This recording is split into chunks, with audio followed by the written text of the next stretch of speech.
Hello বন্ধুরা, আজকে তোমাদের নিয়ে চলে যাচ্ছি একটা নতুন জায়গায়। এইটা হলো আমাদের গ্রামের যেখানে রাখাল রাজা পুজো হয় সেই জায়গাটা। এই জায়গাটা পুরো মাঠের মাঝখানে। প্রথমে গিয়ে নিয়ে আমরা ঠাকুরকে খুব সুন্দর করে দর্শন করে নিলাম। আর দর্শন করার পর তোমাদের নিয়ে চলে গিয়েছিলাম যেখানটায় ভোগ রান্না হচ্ছিল সেইখানটায়। গিয়ে নিয়ে প্রথমে যে এত বড় কড়াইটা দেখেছিলাম না, দেখে নিয়েই তো আমি অবাক হয়ে গেছিলাম যে এত বড় কড়াইও হয়। আর এই কড়াইতে ভোগ রান্না হচ্ছিল, খিচুড়ি রান্না হচ্ছিল। আর এই যে বড় বড় ড্রামগুলো দেখছো, সেই ড্রামে সমস্ত ভোগ রান্না করে রাখা হয়েছিল। তারপরে আমরা ভোগ খাওয়ার জন্য বসে পড়েছিলাম।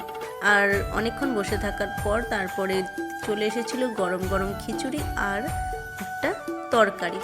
খুব সুন্দর হয়েছিল ভোগটা খেতে। আর ভোগটা এমনিতেও খুব সুন্দর হয়, ঠাকুরের প্রসাদ বলতেই সুন্দর।